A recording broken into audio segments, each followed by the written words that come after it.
This week's Inside EVs podcast is brought to you by Electrify America, and we're so happy to be partnering with Electrify America until the end of the year. With Electrify America, you can drive your EV from coast to coast with more than 650 charging stations nationwide and new locations opening every week.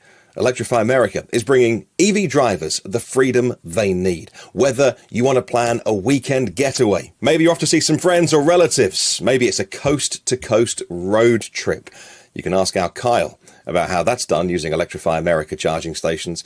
Well, you can rely on Electrify America's ultra-fast chargers to get you back on the road faster. So, where will you go charging on Electrify America? Let us know in the comments below. We'd love to hear what your plans are for this weekend and tell us where you'll go next. And you can learn more at electrifyamerica.com.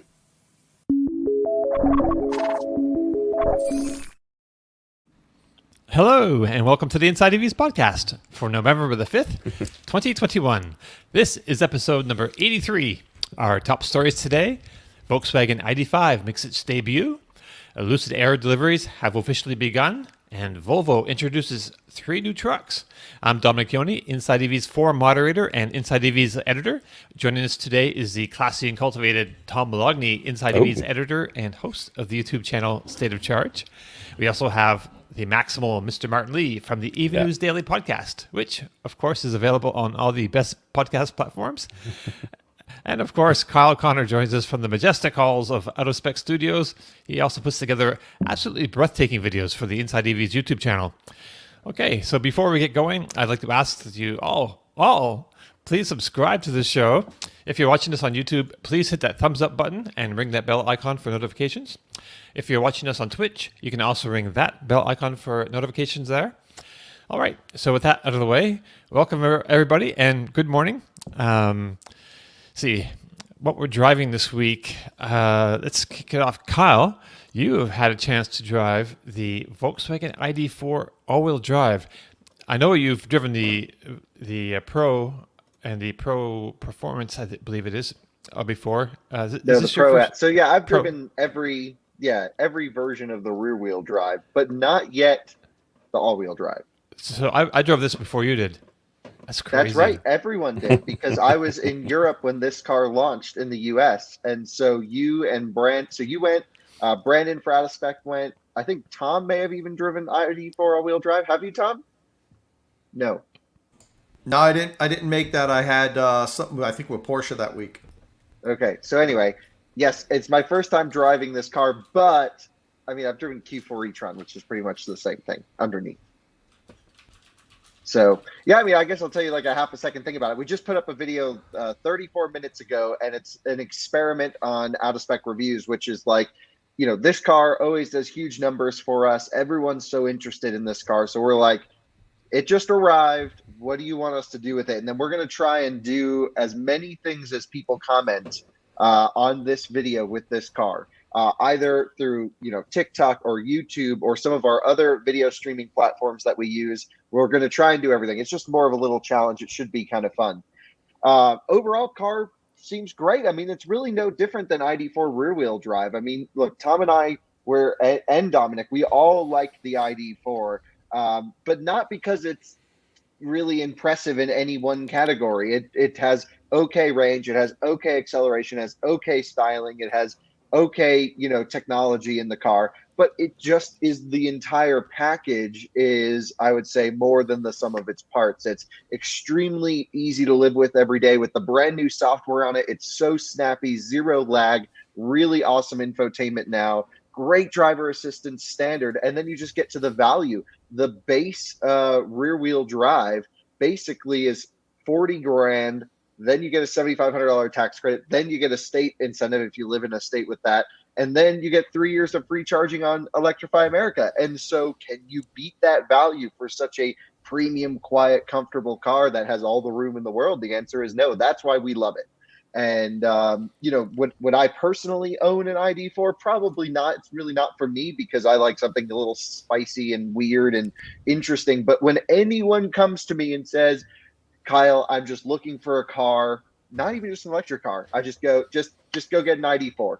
And Yeah. because it's like you charge it at home and it's so easy. So that's my take on that vehicle. And now with all-wheel drive, it's quicker. It's 5.4 seconds to 60, but I haven't had it at a full charge yet, and that's where it unlocks full power. So it's fine. I never thought the last one was unbelievably slow. For daily driving, it was faster than a Honda CR-V. It's faster than a equivalent RAV4. And like, again, the target audience for this car is not the EV enthusiast. It's your general buyer. And I thought it was fine. Someone had asked about the traction mode.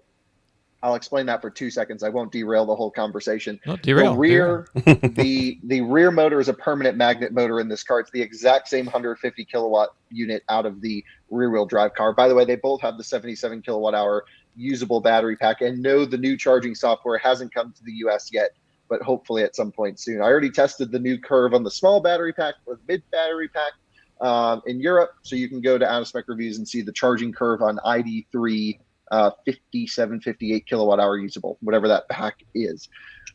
Rear permanent magnet motor, front induction motor. The nice thing about having an induction motor up front is because you don't need to run current through it to make it work or spin, or I should say when it's spinning, it doesn't generate any current because there's no magnets attached to the rotor.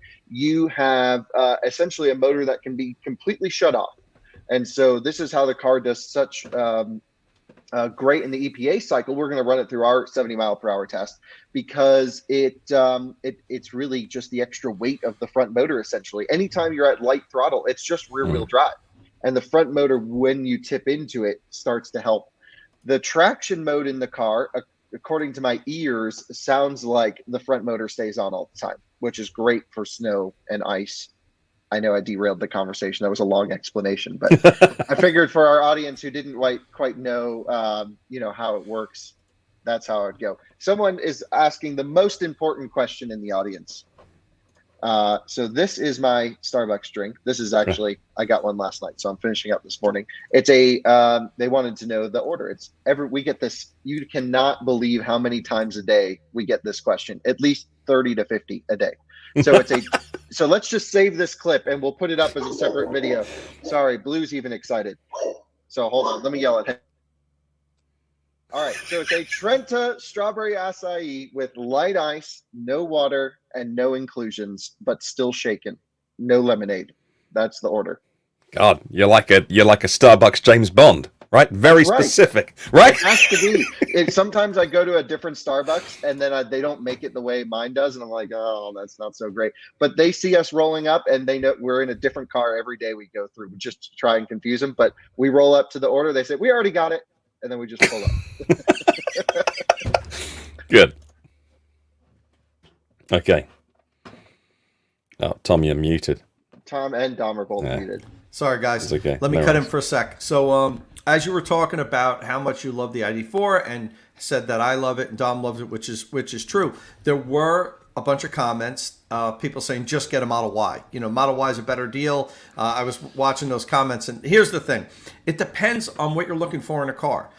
For some people, the Model Y is a better deal, but for a lot of people that are just looking for transportation to haul the family around, to do it efficiently, the ID.4 is a better deal, guys. It costs a lot less. It does everything that the Model Y has. Doesn't have the supercharger network. A lot of people don't care about that. A lot of people that buy this car aren't road tripping with it. They're at most driving 60, 70 miles in a day, and maybe once every month they go 150, 200 miles, and it still has enough range for them. So, there is no one perfect car in each segment, like, oh, just get a Model Y. And we get that a lot with Teslas in general. And look, I own a Tesla. Kyle owns a Tesla. We love what Tesla's doing. We love Tesla. But we also have to admit that it isn't the best at everything for everybody. It was the best choice for me, and that's why I got a Model 3. But, the ID.4 really is a great family mover, and it costs a lot less than the Model Y now, and that means a lot to a lot of people. It's, that extra $10,000, and if you want to factor in the federal tax credit, if you qualify for it, and it can be a lot more than a Model Y. It's the Model Y is out of the reach of a lot of American families, and the ID.4 falls within that bracket for a lot of people of affordability. So that's why we love it. It does everything great. It puts a smile on your face.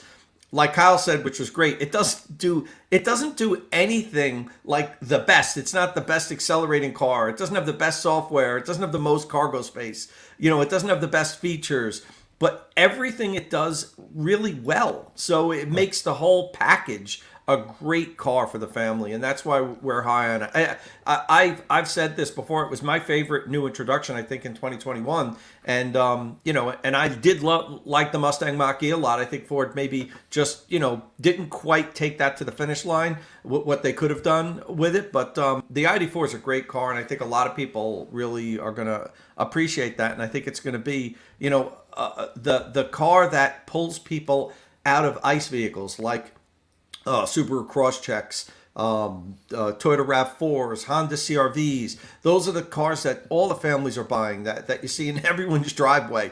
And this will get them into an EV, in my opinion, and do everything that those vehicles can do at an affordable price.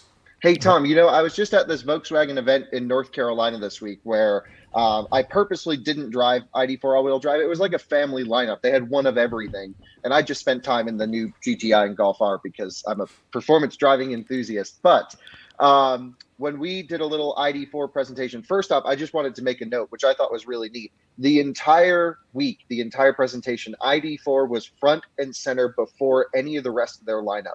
Right now, they only have one EV, but you can tell even in their messaging, their communication, their printed material, ID.4 is front and center. They're pushing the EV. They're like, look, this is better value than our Taos and Tiguan, etc.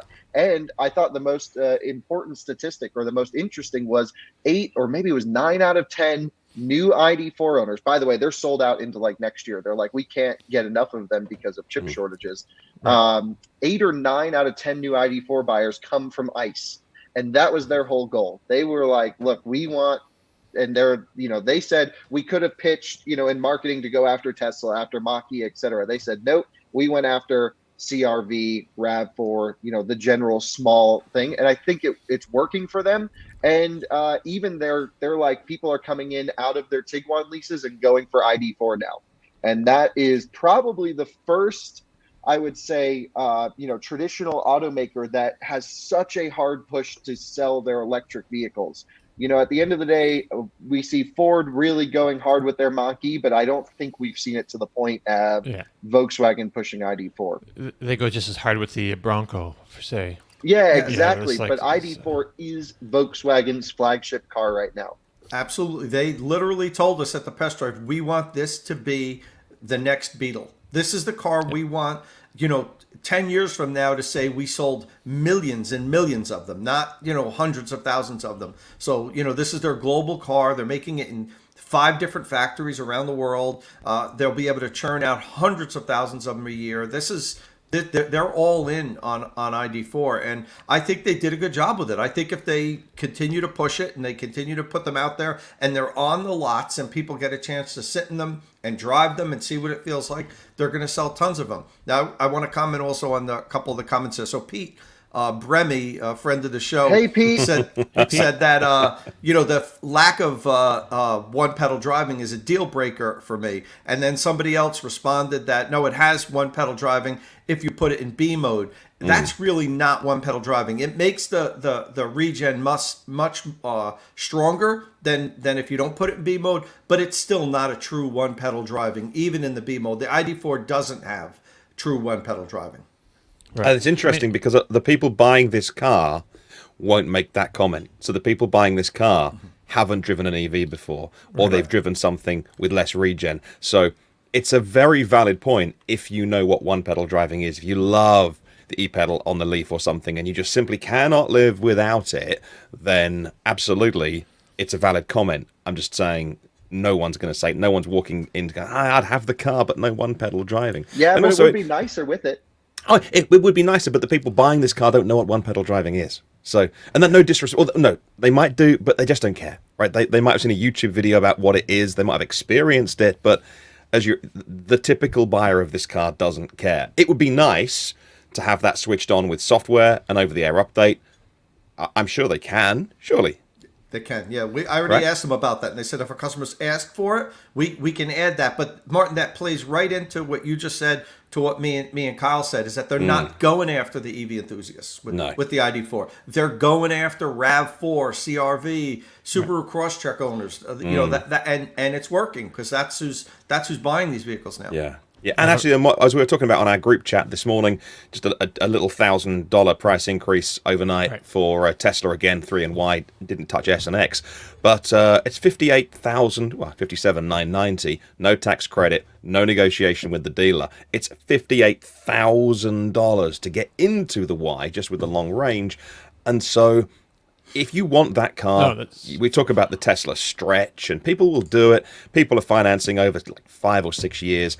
And if you don't want that car, it's simply not even in your universe. Not even, like, you know what it is, but it's not even a conversation. Because it's so much money for families. Like, a lot of the people that want one are going to get one. No doubt about it. But so Alyssa's brother lives in North Dakota, Minot, like in the middle of nowhere. And he drove Mach-E, Model Y, and ID4. And he was like, this was before I even spoke to him. And, his mom, Alyssa's mom, has an ID4. So anyway, he wants an electric car. He's in the Air Force. He's really into EVs. Cool, really cool dude. He has an ID4 all-wheel drive on order because he was like, the Model Y drove like crap. I'm like, yes, it really is so rough for daily driving. Right. I've made this comment many times in videos, and the ID4 is just soft and supple and nice to get around. Now, when it gets to performance driving, the Y is going to smoke it. But we can do all these comparisons. I'm actually going to do ID4 versus Model Y. I'm going to do an hour-plus long review of this ID4 all-wheel drive. So just stay tuned. We'll have a range test up here on Inside EVs on the car. So over the next 7 to 14 days when I have this car, it's just going to be a lot of videos with it because everyone watches them. The ID4 is going to be one of those cars that I'm going to start saying this more and more. The minute Tesla open up the supercharging network, I think it's a no-brainer. And I know it's only 10 superchargers in the Netherlands right now, but it's one of those cars that actually you can road trip so easily with. You're just relying on the charging networks now, but once Tesla open up, which could be next year and could be never, it's a trial at the minute in Holland, then all of these kind of cars all of a sudden take on, for me, a different place because they're road trippers just without even thinking about it, when you can use the superchargers. It's so it's like $43,675, I believe, for the Volkswagen ID4 Pro all-wheel drive, and like you were saying, Martin, the Model Y is now just shy of $58,000. That's a huge spread.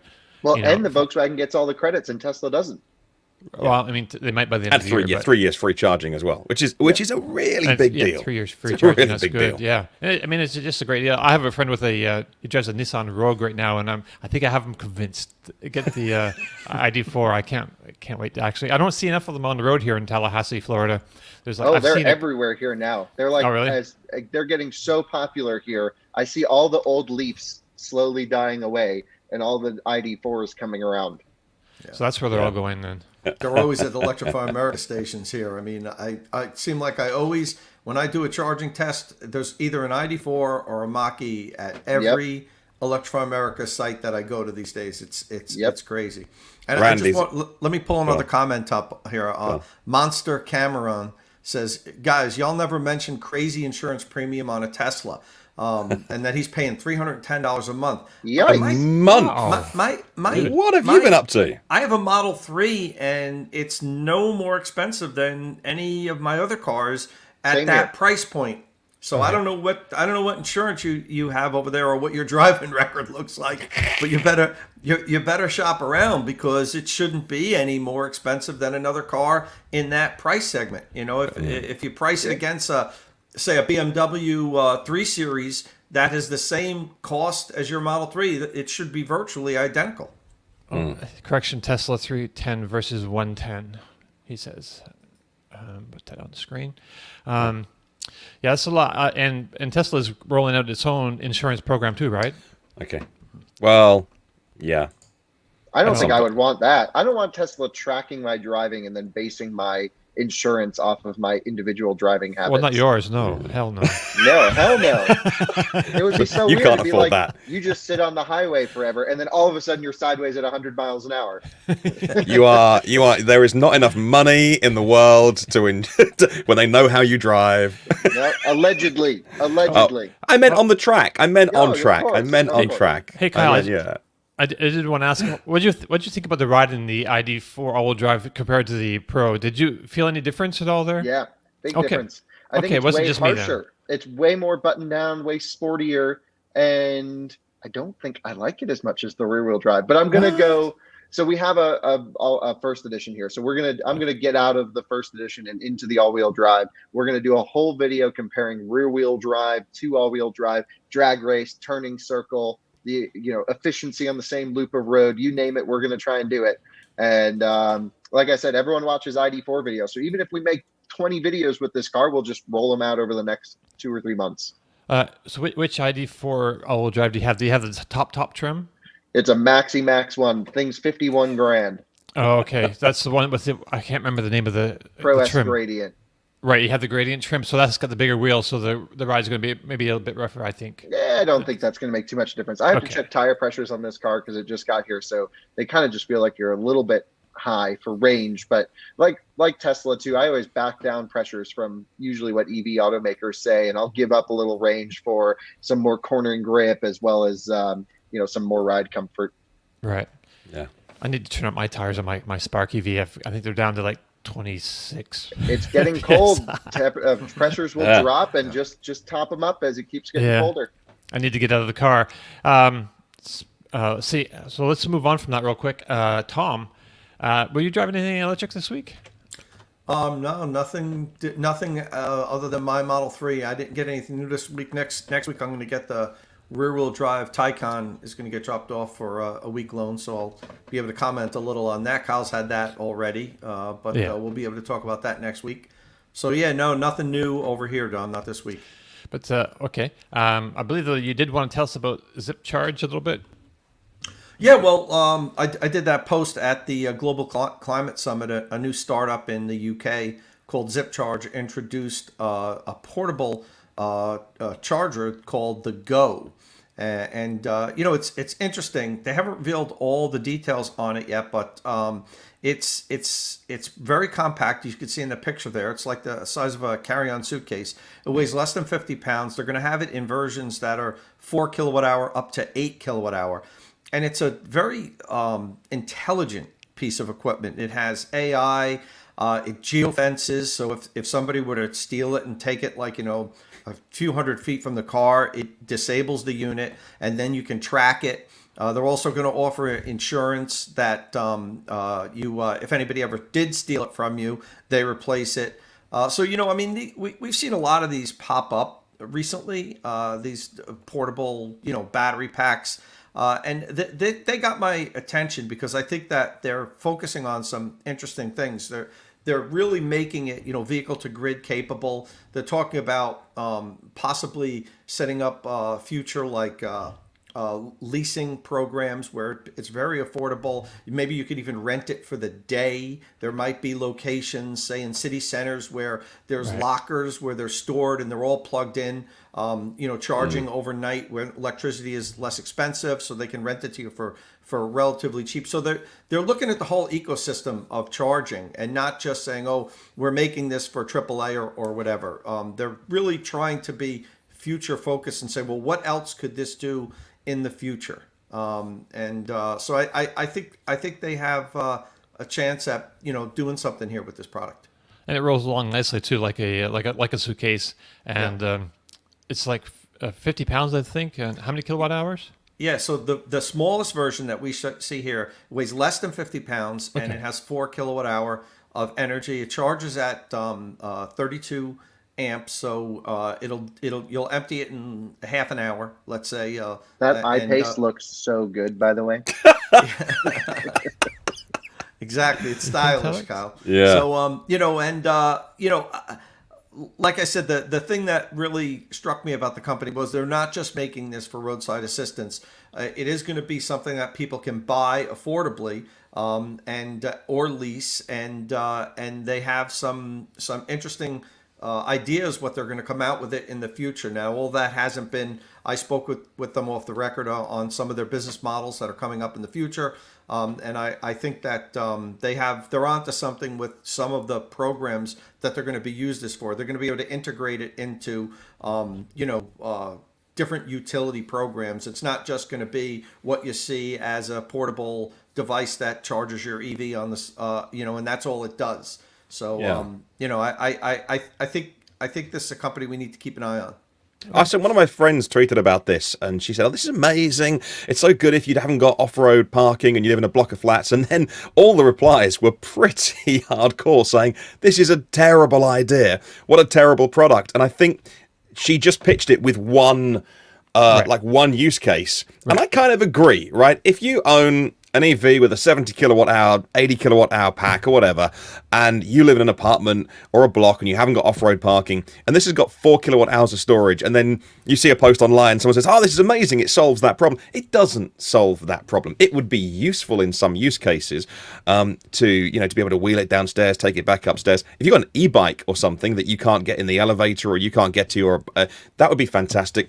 But I think there are a lot of reasons to have a smart packaged battery, especially if some of the DC to AC conversion is quite clever. If I could just have that in my garage plugged in all the time, and now that I've got some solar, just to be able to soak up some energy rather than go back to the grid, and then perhaps later in the day my house could use it. But that's pretty sophisticated stuff. Don't know if it'll do that. But even just if you're going away for the weekend, I don't know, like to a cabin or something, or you like to do adventuring and your car doesn't do vehicle to load or vehicle to to kind of X, really, to get energy out of it, but this would. It's not going to add a ton of weight to your car. It won't take a lot of range off. There's some really interesting use cases for tech like this going forward. But it's 4 kilowatt hours? Yeah. The smallest 4 one, or Kyle, 8. You could 4 or 8. How does it compare to Spark Charge? Because Spark Charge DC fast charge at 30 kilowatts.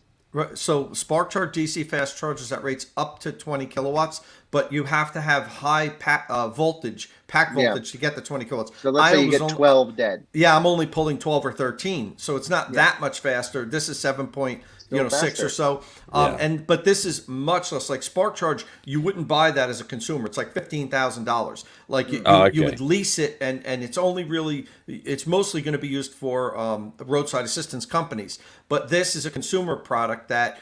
The price, while price isn't settled, they're talking at selling it at somewhere, perhaps, and I'm just guessing, under $2,000, and leasing it at a very reasonable monthly rate. So, what I'm saying is they have a good business model that I think we're going to hear more about the company and some of the ideas and things that they have planned for this in the future. Don't just pigeonhole it and saying, okay, it's 4 kilowatt hours. I can get 20 miles of range. That's useless to me if I live in a flat. I think that they have. I'm pigeonholing it right now. Well, you certainly can. You said not to. The minute you say not to, I have to do it. Yeah. So I think it's a forward-thinking company. The two founders have been in the EV space for many years, and lots of experience, and have done the focus groups and talked to people about what they need and what would help them get into an electric vehicle. And I think part of the driving force behind developing this product was to help mass adoption, to help get people that couldn't get into an EV into an EV. So let's see. I don't think it's going to make any difference to an EV ownership. If you 4 kilowatt hours makes a difference between buying a car and not, you're not buying the right car. Buy one with a bigger battery. I mean, that Honda E's got a pretty small batry, though. So, I mean, it might make a difference to Honda E owners. It's also got a pretty small trunk to haul it around in, though, too. Yeah. You can see it in the back. If you're watching this on YouTube, you can see we're showing a picture of the zip charge thing in the back of a Honda E, and there's not a whole lot of, it fills it up pretty much. Right? I like it. I like the handle, the grab handle, the wheels. I think, batteries, energy, EVs, it all sort of just sits around people's thoughts more than it ever used to. So that's interesting. They'll sell as many as they can make, I'm sure, but will it actually be useful to people? I don't think so. We'll see. Yeah. So 2 questions in the comment. Tom, does it charge its weight? Do you get more miles of range versus weight penalty? Yeah, you won't use know what you mean. 4 kilowatt hours hauling around 45 pounds. So yeah, it does. And also how fast, I think there was one, how fast does it charge? So it charges at I think up to 7.4 kilowatts. So you would empty the small one in less than 30 minutes. Yeah, And but the rather large than one, it would be towing, the 8 kilowatt hour one would take you like an hour and 15 minutes or so to add 8 kilowatt hours. Yeah, because some EVs can't be towed. Some EVs have to be, on dolly wheels or trailered or whatever, a low loader. So actually, for recovery services to say, hey, you need 20 miles to get to a DC fast charger, have this for half an hour. It's a good shout. Hey, Or you just throw a big old gas generator in the back of that truck, fire that thing up, 5 minutes, you're down. How dare you? hey, Not wrong. Or just put it on the back of the truck and tow it 20 miles. That'll take less time. That'd take half an hour to get it on the lorry. not to change the topic or anything, No. but No, you should do. We need to move on. yeah, Alright. let's change the topic. So Nathan Green just mentions in the comment that Tom, if you're up for a road trip, they're supposed to have an EV6, a Kia EV6, at the auto show in Albany, New York this weekend. And so yeah, I don't know. Cool. Have you seen this? Have you seen that in person yet, Tom? No, I haven't. I've seen the Ioniq 5, but I haven't seen the EV6 in person. Okay. So that's a good tip. Let me see what's going on this weekend. Yeah. So if you're in the Albany, New York area, there's something to check out if you're into the Well, that- EV6, which That's a good drive for me, but my in-laws only live about an hour away from there in Vermont. So maybe I'll pitch that to Meredith, a road trip Hey. to see her parents and stop over at Albany for a few hours in between. right. Is it A few cold points up for there you yet? as well. Go see the in-laws. That's a good few points, isn't it? Absolutely. Is it cold up there yet, Tom? It's cold here. Okay. It was in the 20s this morning. Aye.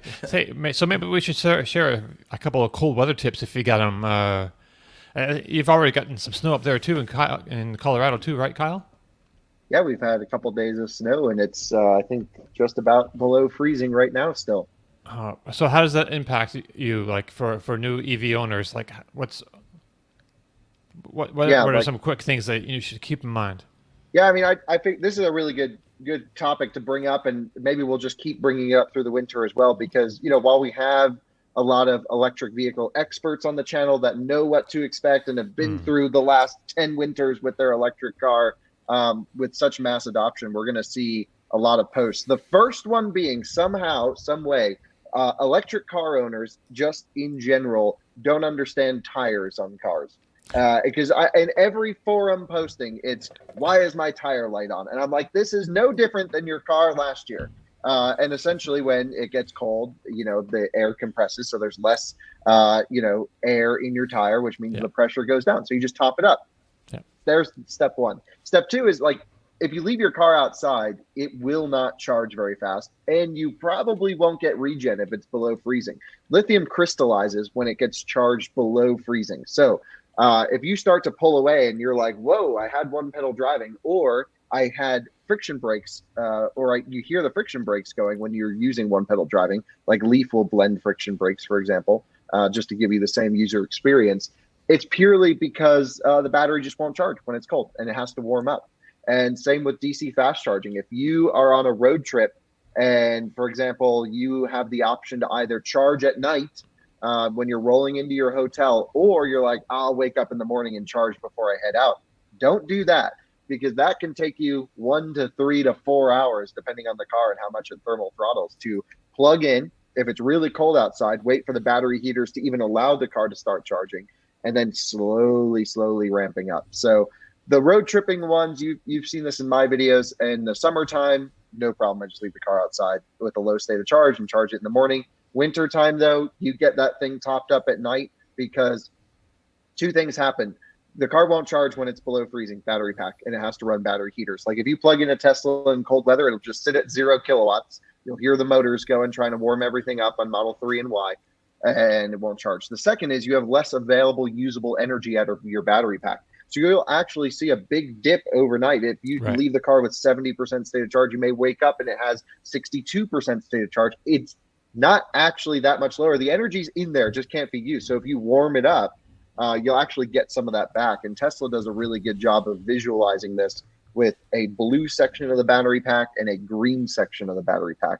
So the big tips to know in wintertime really are: keep your battery warm, charge before the mornings because you're want to get that juice in there. And if you're charging at home, try and set your car to start charging so that it completes right before you leave. This way, hopefully you'll warm up your battery pack, you'll get the most amount of usable energy in there, and your efficiency will be higher because it's not having to warm everything up at the start of every drive. So, Tom, what do you think?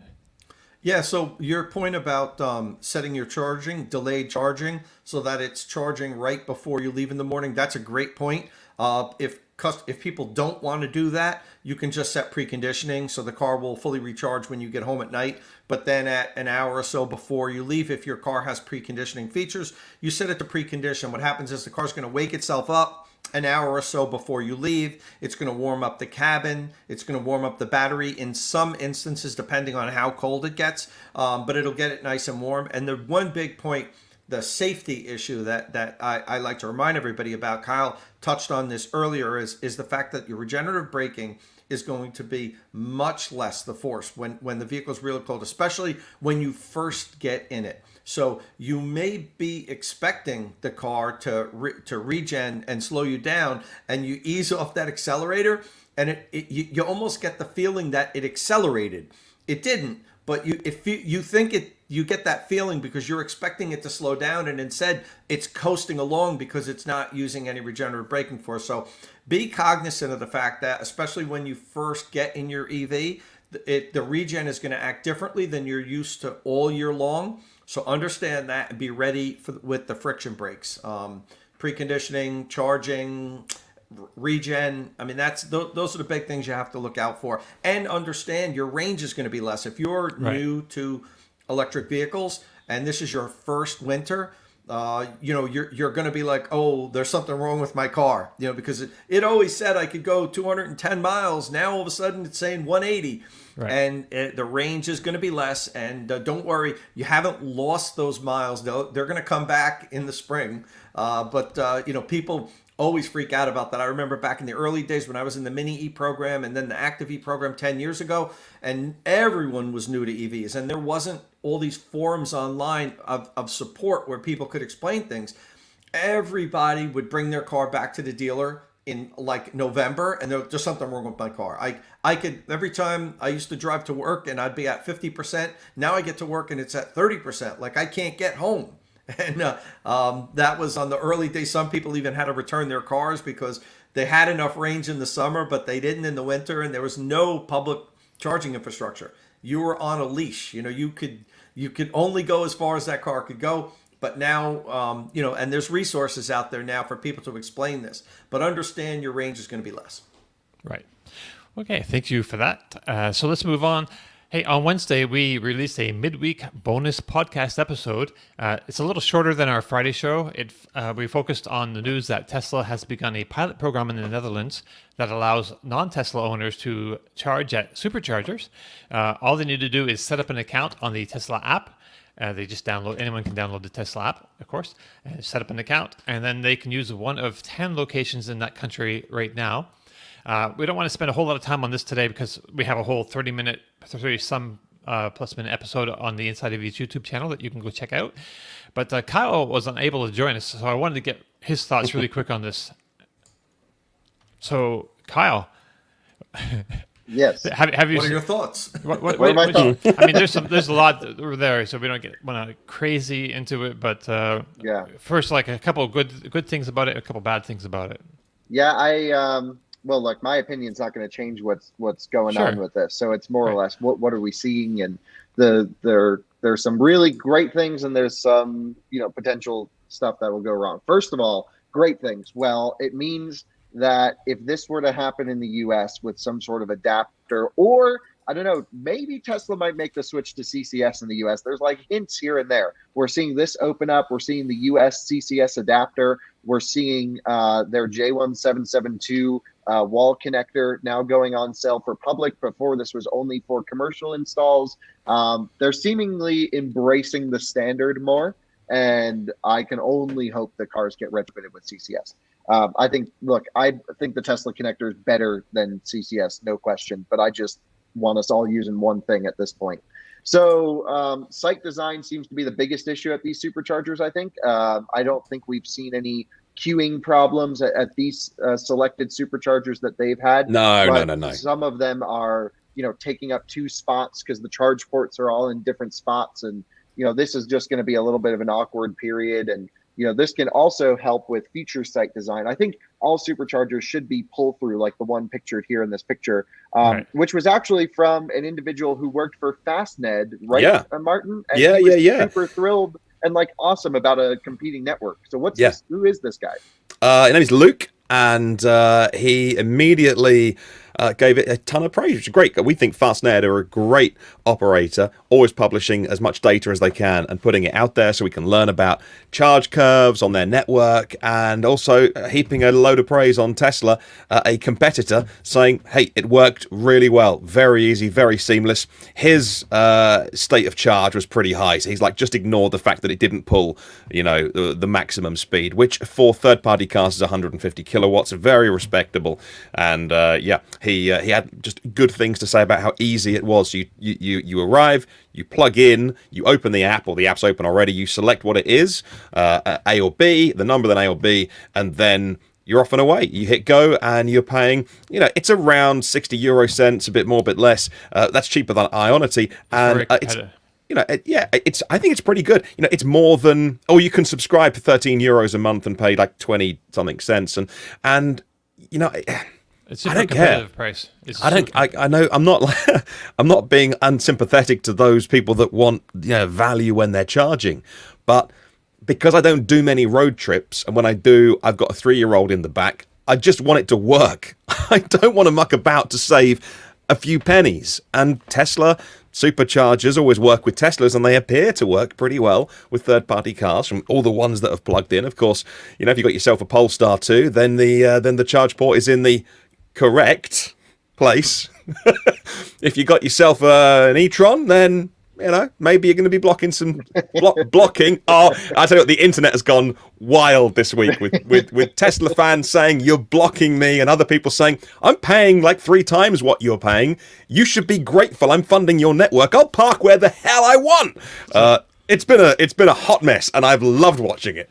So we have this is going to transfer to real life too. I mean, look, over time, I've already seen some stuff at chargers, but maybe increasingly more so with more cars. Of course, people just in general don't know how to get along, out in the wild. So, we're going to see some Karens out there getting into some charging brawls and crashing cars into each other, and can't wait for it. It's going to be awesome. It's going to be fun. But at the end of the day, do I think this is a good thing? Yeah, I mean, look, here's what I think. The best thing for these site operators is reducing demand peaks, right? So you really want to level out your load. That's the easiest thing to plan for. It's the easiest thing to avoid massive demand charges. And I think this is a great way of doing it. I think it's, if there's a plug sitting there that can physically charge a car and it's not being utilized, it should be open. The big question comes down to, okay, what happens in the US? We have some really big pain points on the East and West Coast, where some stations are just full. And I did not notice this at all in Europe. In Europe, the superchargers were very lightly used. Yeah. You guys travel much less than us. In Norway, we just posted our Model Y road trip around Norway, part 1 of 2. Part 2 should go up tomorrow.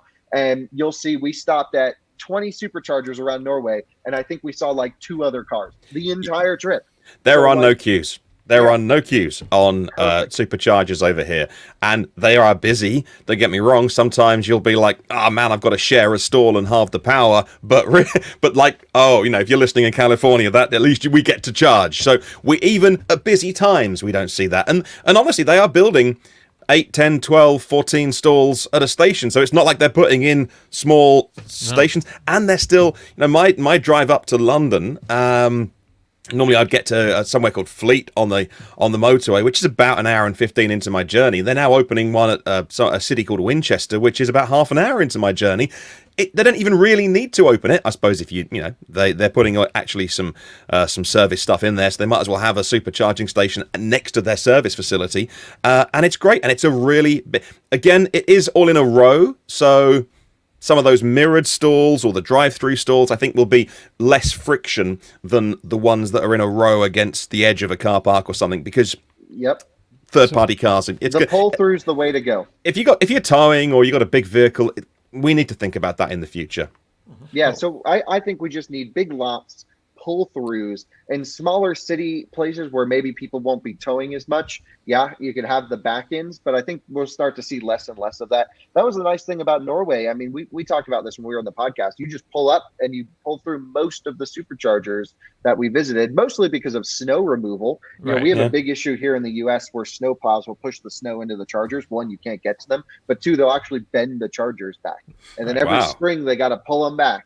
And so this happens here in Colorado quite frequently. Oh, no. In terms of the use case, look, I'm so excited about it. Selfishly, I'd be able to get a CCS car to Salt Lake City from here, just north of Denver on I-80, which is crazy that two major metropolitan areas are not connected with CCS infrastructure at all. And I think that's just truly insane. So, that's why we have our Tesla. We love our Tesla. I love the Tesla supercharging network. You plug in, it works almost every time. And by the way, we always, Tom, I want to get your opinion on this.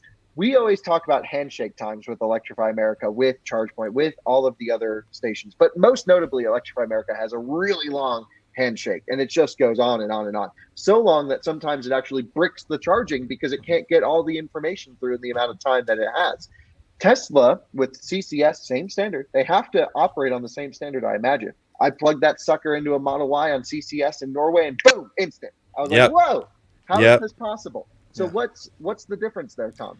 I don't know, but I will tell you this. I was in Germany a few weeks ago, and I stopped at an Ionity station with a Taycan. And to me, that took long. I was getting ready to unplug. 48 seconds on Ionity. I was getting ready to unplug. I felt like I did something wrong, and it's the wheels spinning, and I'm waiting, and finally it started. That seemed longer than Electrify America even. So, I guess it's the software inside, network to network, Kyle. You wouldn't think it should take that long. A Tesla certainly doesn't. It'll be interesting to see when they're opening up to the other brands. It seems so far, the short videos we've seen, that it doesn't seem like it's taking longer on these other cars charging at Tesla stations. So I don't know. It's just, that's what we all need to use then. No cars are blowing up or anything with this shorter handshake time. I mean, what they are doing is they're shoving the payment activation to the beginning of the session, which does take up a lot of the handshake time, right? So if you pre-activate a charger ahead of time, it will charge a little bit quicker because part of that's payment processing communications. I know we don't need to spend too much time on it. I think it's a great experiment. I love that we're seeing more utilization of chargers in general. I think it puts the pressure on the other networks to get better reliability because Tesla's reliability is second to none. And at the end of the day, is this something we'll see going on into the future with all these Teslas being built and this backlog? And I think they're selling a lot more cars than they are supercharger installations, even though they keep building more superchargers. I don't know what their strategy is for this. Personally, I think I wouldn't really care if I'm waiting and someone's charging. Look, do I care if I'm waiting? Yeah, I hate it. I'd find another situation. But as long as chargers are being used and people aren't like charging to 100% and we're just all trying to get the juice to get our car along, it's fine with me. And but I do understand, being a Tesla owner for years and years and years, this sort of sense of elitism that like, this is my network. I bought the cars. I tried to, build it out. And, I hate to admit it, but selfishly a little bit, it's like, yeah, I kind of get that. Like this has just been our little bubble for the longest time. And, EA's the public restrooms, that's the public situation, but I'm using the private nice ones. So, we'll see. All right. You're in the lounge. But Yeah. Kyle, you mentioned something that hopefully will come to fruition. You quickly kind of glossed over it, but you did mention it. You said hopefully it'll force the other networks to improve their reliability.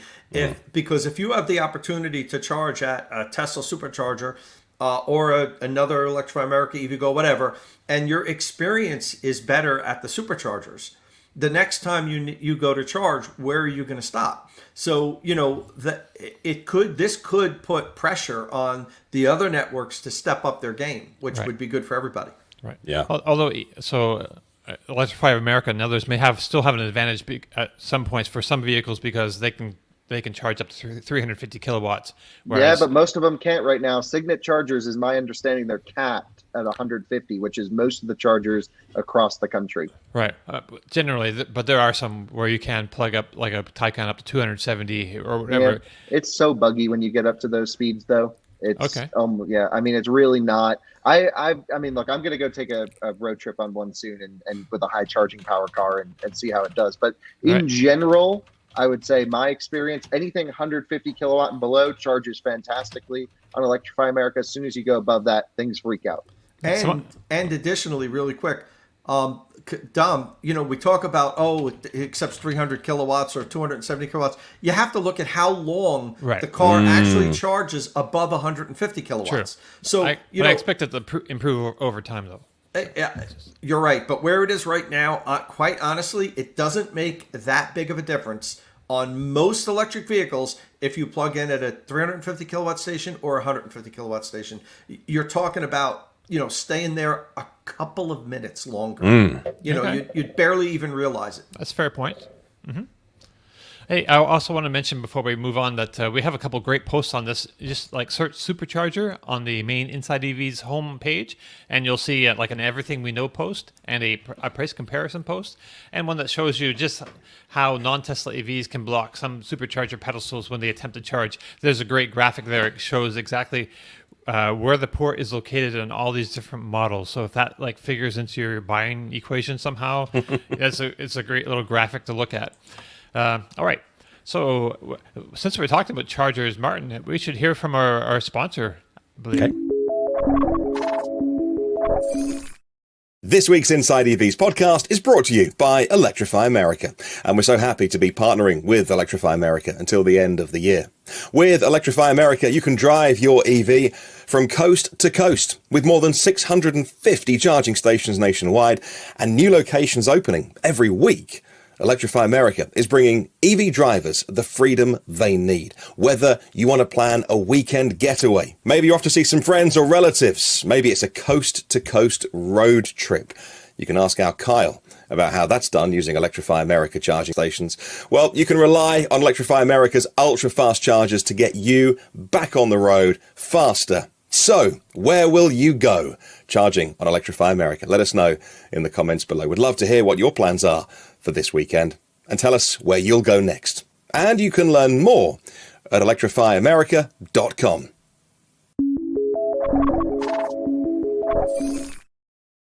All right. Hey, so our top official story of this week is the debut of the Volkswagen ID.5 rear-wheel drive and GTX. The good news is that if you like the ID.4 but wish it had more of a coupe shape, you're in luck. The bad news is you're only in luck if you live in Europe. It's still uncertain whether the ID.5 will come to the US. So, as you may have guessed, the ID.5 is based on the MEB platform, same as the ID.3 and the ID.4. It's about the same size as an ID.4. The GTX is just a smidge shorter. The GTX is the all-wheel drive version. It's just a smidge shorter, 2 millimeters, while the Pro and Pro Performance rear-wheel drive is 15 millimeters longer. That's like, I don't know, like an inch or something, an inch and a little bit. So it launches next year in 2022. While there are 3 different motor configurations, the Pro gets a 128 kilowatt or 172 horsepower motor. The Pro Performance gets a 150 kilowatt motor, 201 horsepower, and the GTX gets a total of 220 kilowatts, 295 horsepower from the all-wheel drive dual motor setup. But there is just one battery available. That's the 77 kilowatt hour usable. So the coupe shape means that the ID.5 has a better coefficient of drag than the ID.4, but just barely. Like the Pro gets 0.26, the GTX gets 0.27, and while the ID.4 gets like 0.28. So not a big difference there. The GTX, which is the red one here, if you're watching us on YouTube or on Twitch, you're looking at the red one. That is the GTX version. It gets a sportier looking fascia at the front end and has the integrated DRLs down the sides there on the front. It also gets a sportier performance themed cockpit, and it's got some nice looking seats in there. The range, I'm not sure. Like, this is kind of strange, guys. So the range they mentioned in our story for the rear-wheel drive version is in WLTP. That's the European system of figuring out the range. It's an official 323 miles, which is significantly above the ID.4, or that's 520 kilometers. And the GTX gets 298 miles, or 480 kilometers on the WLTP. I'm not sure how that changes, because the ID.4 in the US, EPA is like around the 250, 260 miles, depending on which configuration you get. Rear-wheel drive gives you more range typically. So the ID.5 also has a slightly longer wheelbase than the ID.4, so rear passenger space isn't much different. There's a 12 millimeter less headroom in the back seat of the ID.5. That's like less than half an inch. So Kyle, who do we have to bribe to get VW to bring the ID.5 here, and can we bribe Dustin with Florida-grown oranges? All right, I will give you everyone's wrong number, because this is the worst thing ever. Really? That's a bit of an exaggeration. Okay. But yeah, why would you want a less practical, uglier version of a great car? I think it looks better. No, you are blind. Does it have This thing does is it- so bad. It's got the pause and play buttons. The inside's nice, right? Like, it's all It looks very ID.4, right? Here's the thing. It's no different than ID.4. It's just Exactly. less practical. I mean, I don't even know why they even call this something different. The They should wheelbase just is do- different size, even though it's like it's It bizarre. is? Yeah, it's like slightly different wheelbase. Like, Well, then because it's different than Q4's situation, because Q4 e-tron and Q4 Sportback e-tron are like, I'm Exactly. pretty sure, identical to the Q4. Yeah, I was surprised when I saw that too. So the MEB platform, they can Yeah, elongate it yeah, just yeah. slightly. However So what they is want. this one? Shorter? One is like slightly short. Although the wheelbase is longer on this one. This one's a little longer. Yeah, Well, anyway. but the why would overall we want length this car? varies. The overall length is like depends. It just gets too saturated. It's too many models. You guys know me. You picked on the wrong person here to say anything nice about this car. You know that I am not a fan of these coupe-ified SUV things. Right. I think there's only one that kind of pulls it off, which is the Cayenne Coupe Turbo GT thing, because then you get the fast one if you get the coupe. But you can get the same drivetrain that's in this in ID.4 GTX and still have room for the doggos in the back with a roof rack, and it looks better. So, Well, they said the back area actually has more volume. It might not be but it shaped doesn't the way have you like height. it. Right. Yeah. And the point of a car is to be like a box on wheels in my mind. If it's not a brown Volvo wagon, can anyone truly fall in love with it? I mean, Right. no, I'm just exaggerating. But I don't see the point. I'm glad we're not getting it. I don't think Americans in general really need something like this. And will they buy in it, though, if Europe, they- it'll look good though, because I do see a ton of coupe-ified SUVs around there, and people seem to love leasing them. Yeah, Right. no, we'll love it. It's just that the pricing starts to. So when you get to £48,000, I love this. I think this looks great. I've never fully been on board with the roofline of the ID.4 because it feels like they were drawing it and drawing it and drawing it and then kind of lost interest and either keep going and make it an estate car and a proper wagon shape. And I don't know. This for me is much more of a clear design in terms of if you don't need that utility. This looks so much better than the ID.4, but it's an expensive car. It starts to put you into the top Kia EV6 GT, puts you into IONIQ 5, which we're getting the bigger battery, which you've always had spec'd for the US, but we now get the 77, not 73 kilowatt hours. They've added 2 more modules to IONIQ 5 this week, so You get the Model Y up against it, and it starts to swim in some really interesting territory in terms of cars. It's not a value buy, it's because you really want it, and I don't know if it feels premium enough. Now, I've not had the ID.4, we've just had the ID.3 on the driveway. ID.4 is a little different inside, but generally, if I was spending almost £50,000, I don't know if being inside this car makes me feel like I just spent 50 grand. Whereas I think the inside, but also a Tesla doesn't as well, but I think the inside of the Kia and the Hyundai, and who knows what Genesis will come out with, and some other kind of price points around there, I don't know, they just feel like, okay, we spent a lot of money here and it feels like it. It feels very utilitarian inside. I think it's nice. It feels ID.4 inside. Well, and that's why I don't think that's premium either. Difference. It's not premium. You know, they're just, to me, I lean more towards Kyle's opinion. There just isn't a big enough separation. Wait, can you say that again, Tom? Just say that one more time. Hey, let me hit record. Let me hit record on this. Every once in a while, Kyle and I have to agree. It's in our contract. I lean towards the why do this. More so than oh yeah, I think it's a great addition. I don't dislike the way the back slopes down and looks as much as Kyle does, but I'm still kind of saying, okay, this is next to an ID.4 on a lot, and people are kind of looking at it and saying, there's not enough difference. I'm not a product planner for an automobile company. It's probably a good thing, but I just don't see enough separation here to make it worthwhile making two vehicles. It's the size is almost identical. The back looks a little different. That's about it. I mean, the interior looks the same. Why not just make an ID.4 like a new flavor and give that as like the premium version or the upscale version, like the ID.6 like they make in China, that's slightly larger. I don't get it. Yeah. We don't get here the ID.6. In Europe may be getting the ID.6. Yeah, that was the ID.6 looks good. News this week. That's the 7-seater, or you can spec it with 3 rows. They might make that in China and export it to Europe. Which, if you work for VW at a German factory, that is a bit of that's sending a message, right?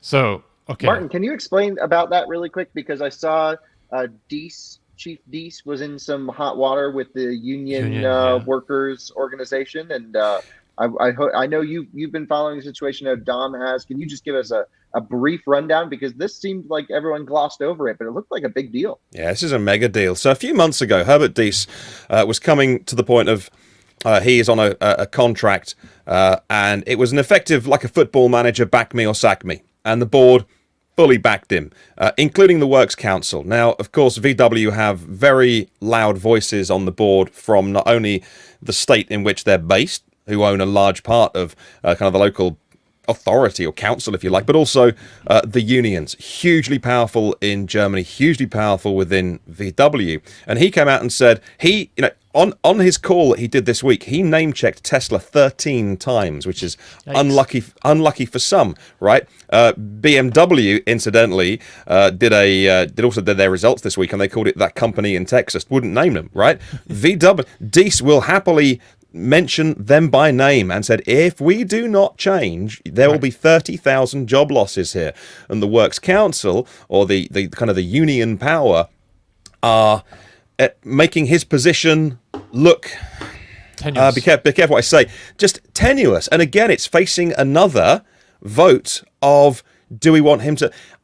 It's not this guy's fault for saying the truth. EVs will cause job losses if they don't shift in the right way.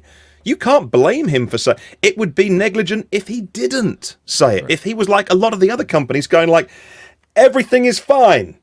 Everything is fine, guys. Right. It's not. Right. There's going to be... Some people will lose jobs. Some people will retrain. Some people will retire early. But there will be fewer people doing... There'll be nobody making engines at one day, right? So, yeah, I really hope that they don't lose him because I think VW are on the right trajectory, but I know that ultimately if the union power pushes him out, I think that he has probably got a phone call coming very quickly from another car company, because I think Elon Musk won't be at Tesla forever, and I could see him being a kind of I don't know, what do you call him? maybe. COO or just CEO? Like Elon wants to launch rockets and go into space, and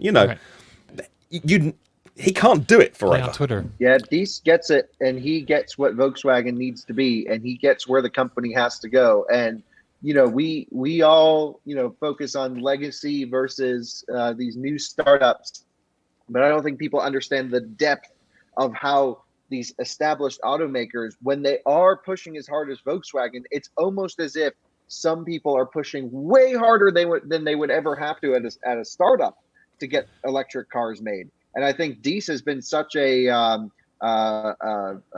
great guy in terms of just transitioning to electric. He's changed the entire shift at Volkswagen management to think about future mobility, think about different ways of vehicle ownership, think about autonomous integration into cars. And I think he would be amazing at Tesla. I think he would give the company a lot of stability. He knows how to speak both languages of new school and old school.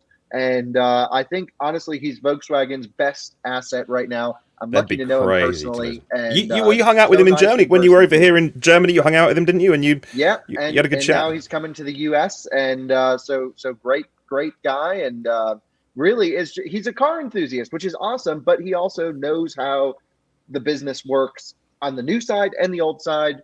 I really hope this doesn't screw things up for him at Volkswagen, because I know it's such a big deal right now.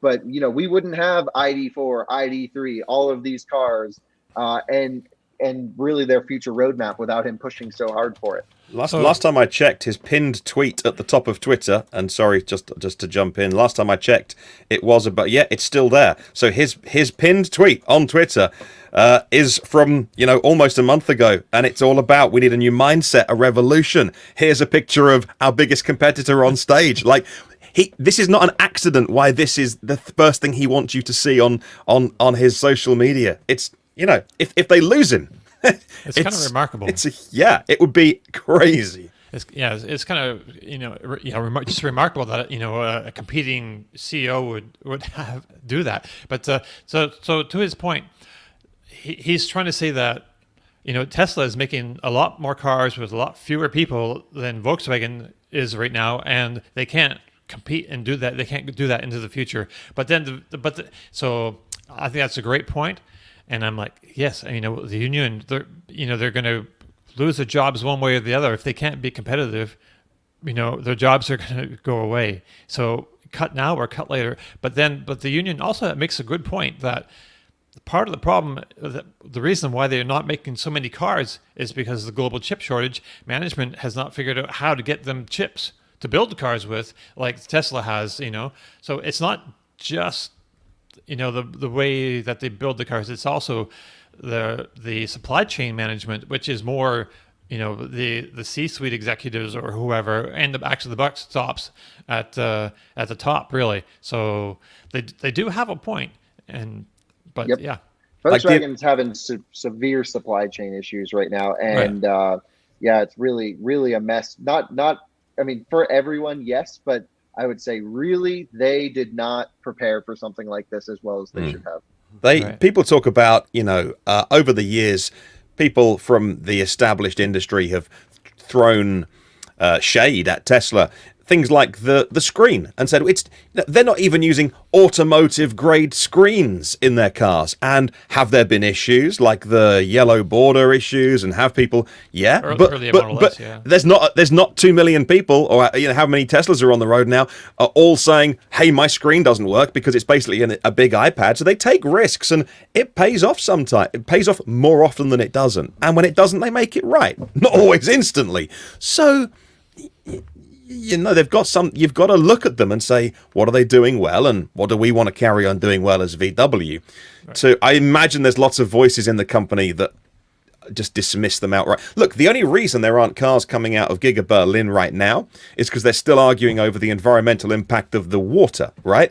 If that, and it's gone into now another public consultation, they're redoing it for the third time. Like that, Shanghai was open by now. China works differently. If it wasn't for the environmental impact and the water issues, there'd be cars coming out of Berlin right now. So the fact that they're not facing this competition is not down to the fact that Tesla can't get their act together and build a factory. It's because they're waiting for the piece of paper that says we can start making them now.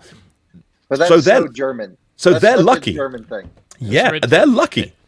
I feel like there's a lot of just a resistance to change. But hey, Tom, you have some thoughts on this, I think, right?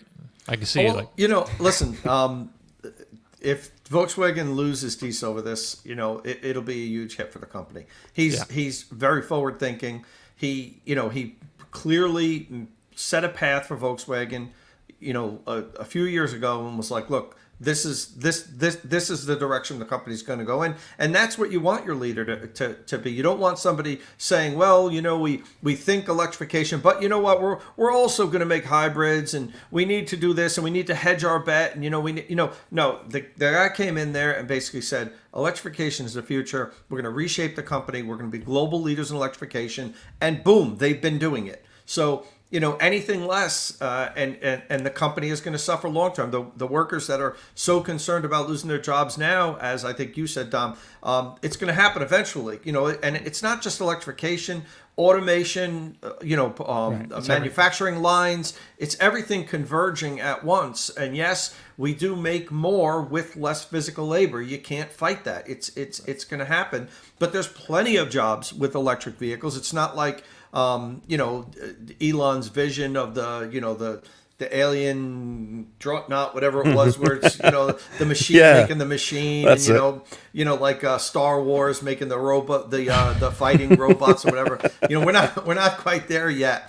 But yes, there will be less people on the lines. It's inevitable. But you want the company you work for to be healthy, and it's not like there needs to be massive cuts at a time. This is going to happen phased in over the next 10 years. And as people retire, maybe they won't hire as many new people, but it's inevitable. And you can either fight it, or you can go along with it and try to make the best out of it and make the company strong for next generation. It would be a tragedy to me if Volkswagen decided to go in another direction and go for a new CEO. That would be terrible. But as you said, and not just Tesla, there'd be a lot of companies that would be at his door trying to bring him in. Right. Yeah. Oh, can I clear something up? Sorry, just on Randy's point. Now, where was it in here? And Randy says some people care about clean water. There you go. Maybe I came across wrong. It's the only reason that VW haven't got competition today in terms of cars being made. I agree with whatever process is going on, by the way. So when I was talking about that, I was saying VW are lucky. They haven't got increased competition. I think it's right that there's a due process that goes. It's absolutely right that we shouldn't be polluting or using those resources if they need to put something in place to make sure that it's recycled or treated. So if that came across wrong, absolutely they should be doing what needs to be done. Yeah, and comparing it to what happens in China, it's remarkable that they're able to build something that quickly, but that doesn't mean that's necessarily the right route to go. I mean, it's good for business, but it's not necessarily the best for the environment. We know, that they're not going to face the opposition and the environmental regulations in China as strongly as you would in Germany or even in the U.S. So, we're not advocating for that. It's good for the companies that can operate there. It gives them an advantage, kind of an unfair advantage, because they probably just don't have to deal with a whole bunch of costs and expense that you have to when you build in places that actually care about clean drinking water and the environment. But it's a fact of life. That's what we're facing right now. You can get things done much faster in China because you don't have the environmental regulations that you do elsewhere. Right. Yeah, I just want to mention before we move on completely from Volkswagen that where is it? Simpson 4T mentions on our YouTube chat the ID.5 has the new charging curve, so 9 minutes faster from 5 to 80%, which that's a significant difference, right? Well, don't all Euro 77 kilowatt hour cars have that now?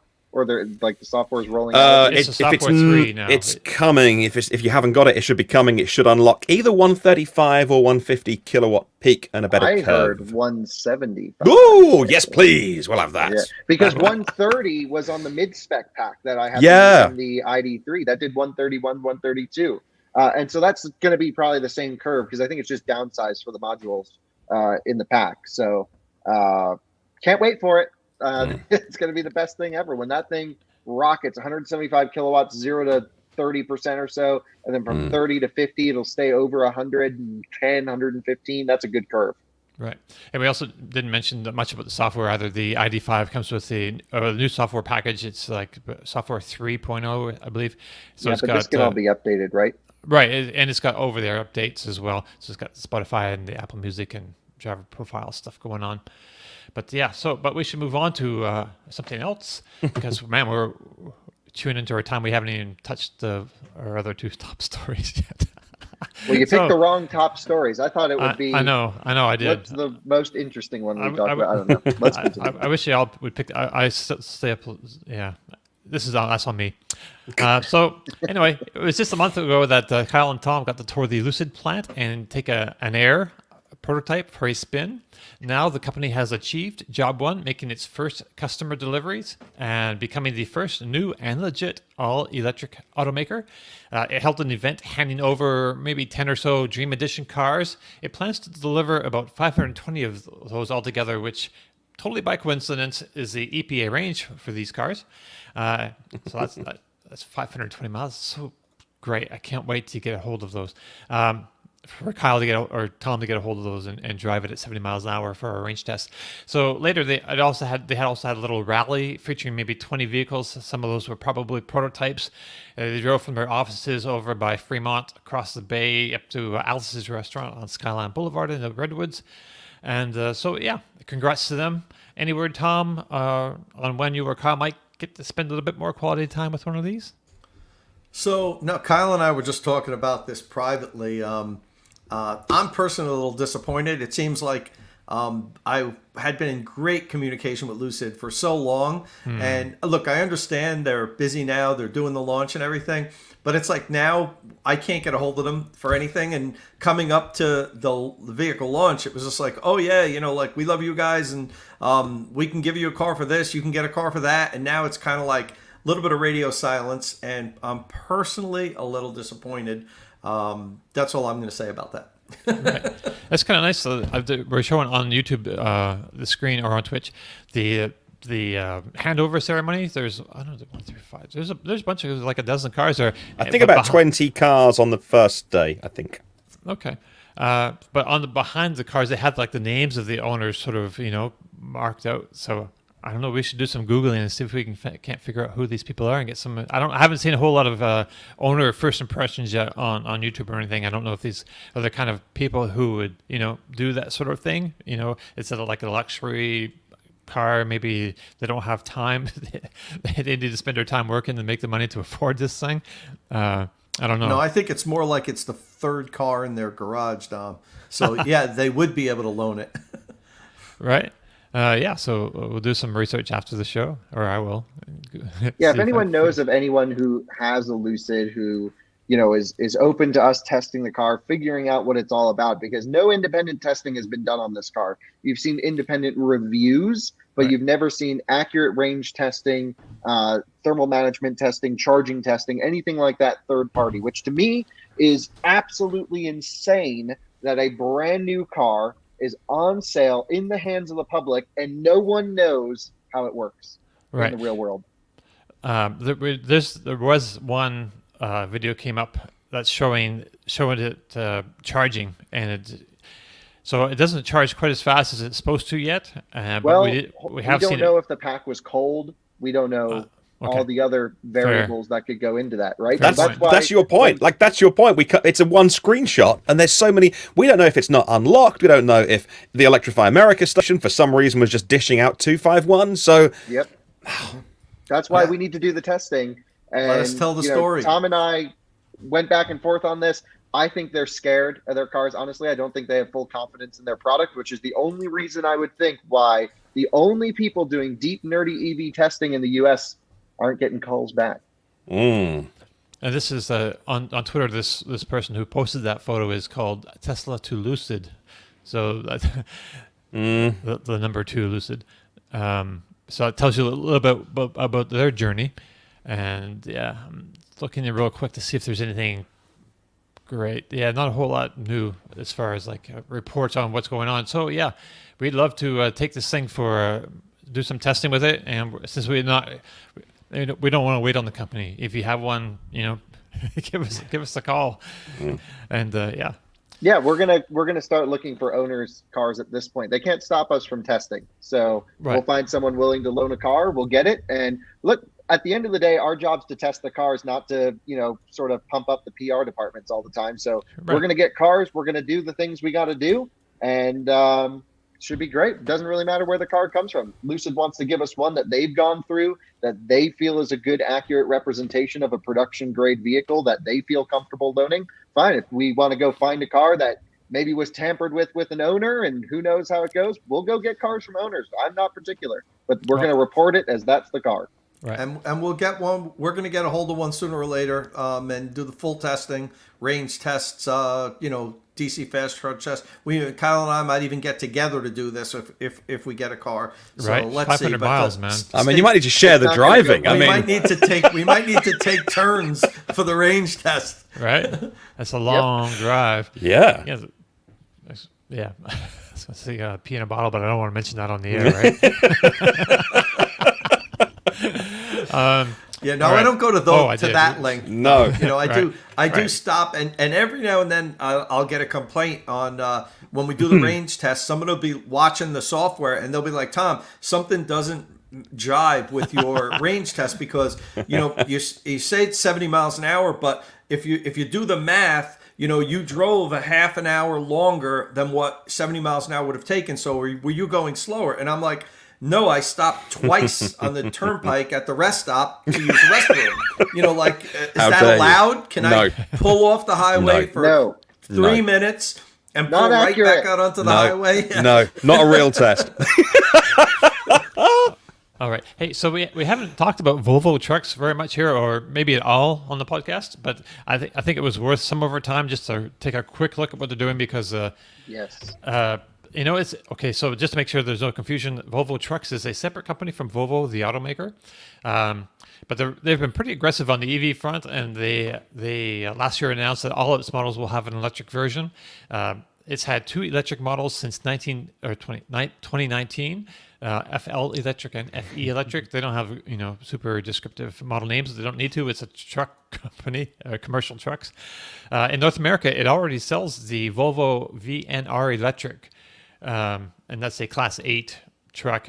It has different configurations, but the picture I saw was like a straight truck with a big box in the back. They look great, by the way. So that one that we have here already is got 150 miles of range from a 264 kilowatt-hour battery. So I was running through some of these specs, and some of them didn't make a lot of sense to me because that's like 150 miles of range with 264 batteries. But the other batteries get really big, but the range doesn't go up so much.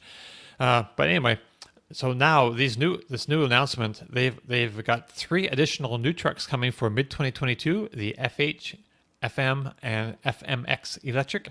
They come in a number of configurations with different cab types and battery sizes and axle configurations. The FMX, though, is basically a tipper, so it can be configured as like a dump truck or like a flatbed that tilts so you can like load heavy vehicles onto it. The battery packs can be as large as 540 kilowatt hours with ranges reaching 236 miles. That's for the FM Electric. They also have like 2 to 3 motors, and they use a modified version of their the same I-shift gearbox that they use in the combustion trucks. So I thought that was kind of interesting. Also interesting is that the Tesla Semi, that's what we like the natural competitor that the electric vehicle world might think of. They're supposed to have a 500 kilowatt hour battery and get 300 miles of range. So while these can have larger packs, they don't seem to go as far. I don't know, Kyle, we need you to get your Class A license so that we can do a proper range test. I suspect that the Volvo drivetrain may not be as efficient as Tesla's, but the Tesla vehicle doesn't. Hang on, the Tesla vehicle doesn't exist. Yeah, I mean, So- we do actually, actually. It exists on there's 2 of them flying around, and apart from that, it's a PowerPoint presentation that we got. So let's be careful with promised specs. I mean, all the Cybertruck Right. specs are now offline, and the prices are now gone. So let's be careful with what was promised years ago. Tesla do a really good job of saying, hey, here's our thing, and everyone takes it as gospel. Like, that's, at the minute, nothing. Right. So, I So- suspect the real world range is going to be pretty close. Maybe, who knows? We'll see. Right. At the end of the day, we don't know till same point we made about Lucid. No one knows anything until it's independently tested. I can't tell you how many times from established automakers, new automakers, we get the stuff, we get the car, and it turns out to be totally inaccurate information, either good or bad. We've seen it both ways. Porsche is always, underrating their cars. Range on Taycan with EPA and acceleration numbers, you can always far blow past. Other cars, for example, up here at altitude even can't even match what they're doing. And this is just, it's always a stat in a given condition in a certain scenario. So we can do a lot of the real world stuff. These trucks look awesome. You guys know I'm a fan of Volvo cars. I'm also a fan of Volvo Trucks. The U.S. division, I used to live right behind, actually, the U.S. headquarters for Volvo Mack Trucks in Greensboro, North Carolina, back in college. And I remember they had some electric prototypes running around and stuff like that back then. And that was really cool to see. This stuff, the Euro division is totally separate from the U.S. division, but yes, I've been considering doing more heavy-duty testing, things like this, especially with spending more time in Europe over the coming months. I think we're trying to arrange these programs. I don't believe I will be able to drive heavy-duty vehicles in Europe. Their road Right. classifications are a lot harder than the U.S. Yeah. In the U.S., I could probably go to a class and get a CDL. Because I don't have a permanent residence in Europe, we don't have a physical location there yet. I don't think I'd be able to get a Euro full, heavy duty license to drive these things. But we can find someone who does. I can ride in the cab, make sure that we go through all the testing procedures. There's ways around it. And this is an area, sort of just utility or commercial electric vehicles in general that we're going to be maybe not next year, but the year after, when we have a little bit more bandwidth, really diving into. Yeah, I see a lot of my US listeners and US followers of my podcast talking about trucking in a very different kind of cultural way than we have over here. Like, these guys and girls need to do 1,000 miles a day, and they're long hauling. Over here, we have really, really strict rules on driving. I believe it's 9 hours. In a day, and then you have to take at least, I believe it's 11 hours break.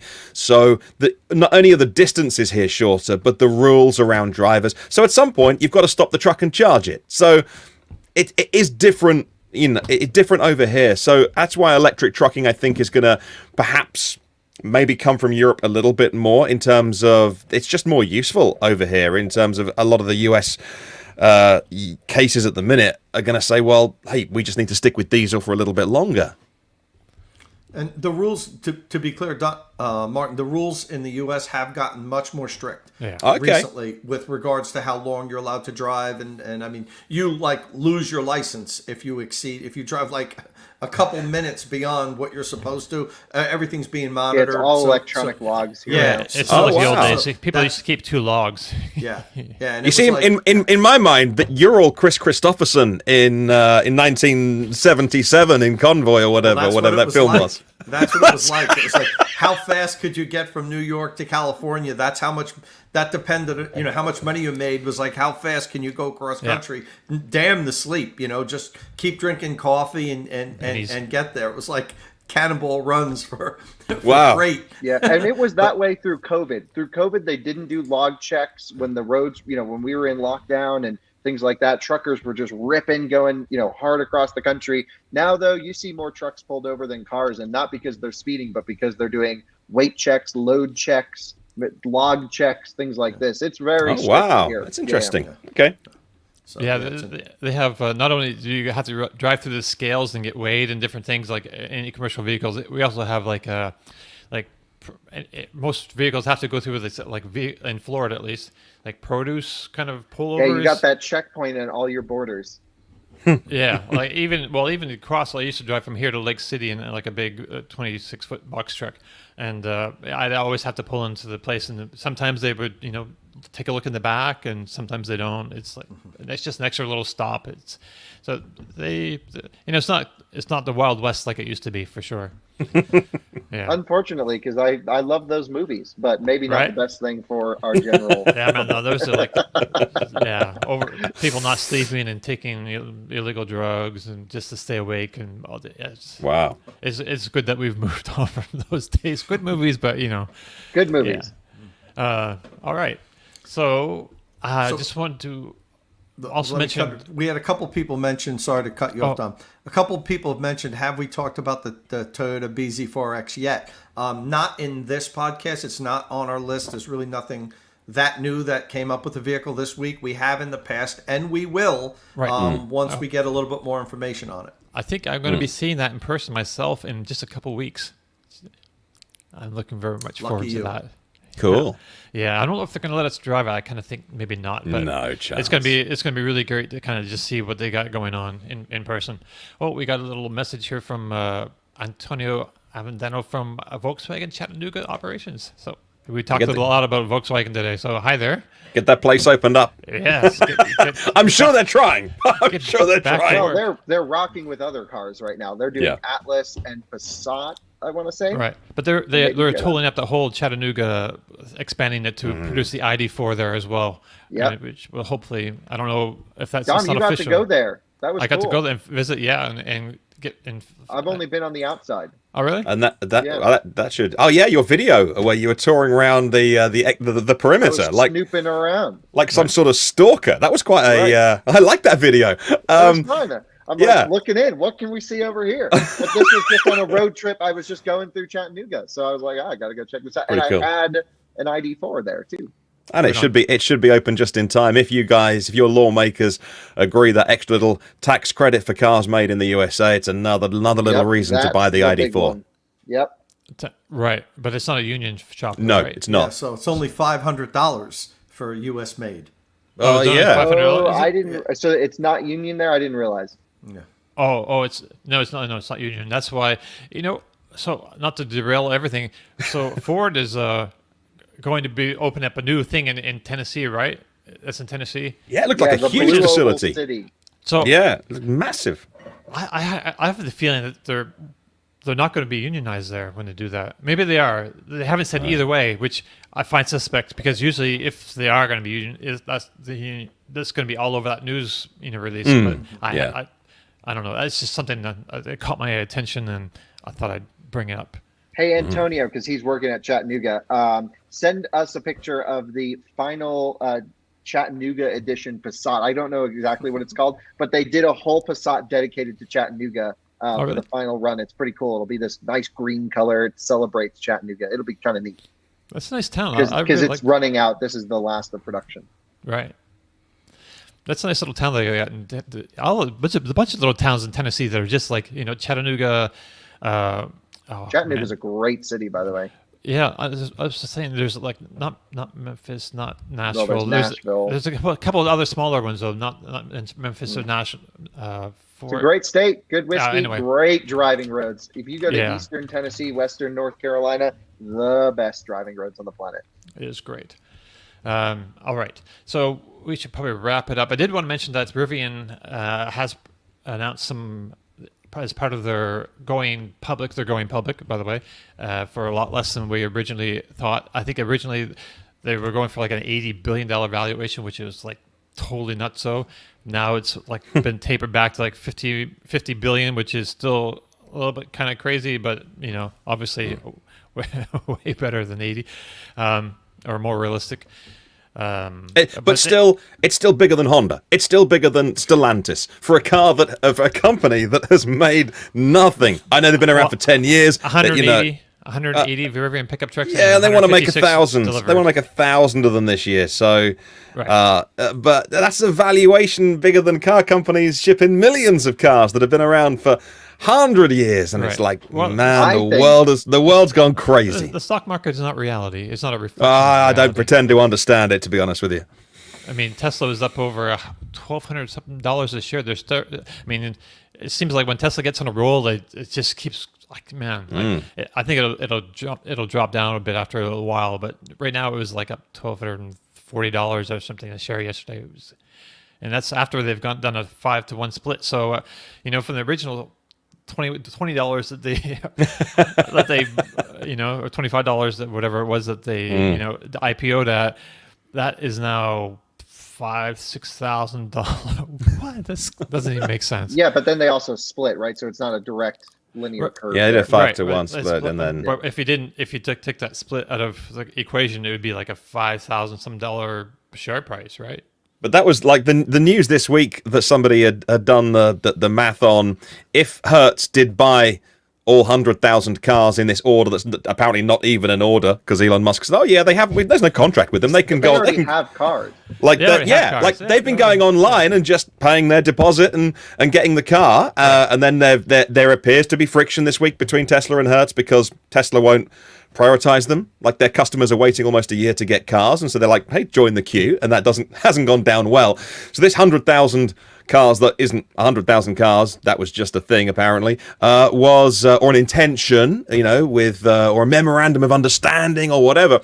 It added like $3 million valuation per car. So it added like each one of those was valued at $3 million to the company, and I don't even pretend to understand what world we're in. So hey, massive valuation for Rivian, but. I don't think Honda and Stellantis are losing any sleep over it. Also, do you think Rivian's not letting the media test these cars because they're worried that we'll find stuff and it'll screw up their stock situation?